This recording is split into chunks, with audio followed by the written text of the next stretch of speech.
माहित असतं ना लग्न झाल्यावर पण नाही बहिणी पण मी पाऊल पण टाकणार नाही. तुम्हाला द्यायचं चांगलं आम्हाला वाईट नाही पण तुमचा आवाज पडला ना आम्ही सहन नाही करणार. तुमचे आहे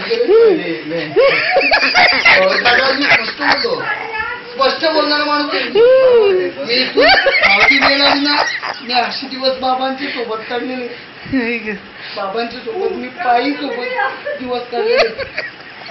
पण इज्जत नाही खाली अजूनपर्यंत माझी अशी खानदानी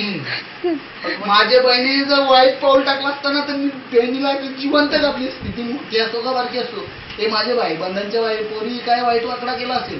पण माझ्या बहिणी कधी वाईट वाकडा केला नाही. एक मिनिट तुमचा आवाज जर कधी वाढला ना तर या जागा नाही पाऊल पण टाकणार नाही. ही माझी जिद्द आहे. लग्नापुरात यायचं योग्य रीतीत यायचं नाही योग्य रीतीत जायचं नाही नाही सांगतोय स्पष्ट भूमिका आहे आपली भाषावर तुम्हाला पण बघावं सांगतो तुम्ही कधी आवाज करा माझ्यावर त्यांच्या तुमचा आई वडिलांना धमकी हे ते त्यांच्यागिरी करतात हा तुम्हाला झालं पाहिजे आई वडिलांची प्रेमाने राहायचं कधी पण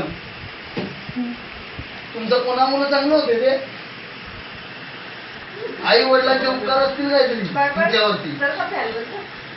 थोडं हे म्हणे का सगळी गोष्ट चांगली होती भाऊजी तुम्हाला तो मला या गोष्टी कळत नाही का आई वडील काय तू त्या फोन बंद कर फोन टाकील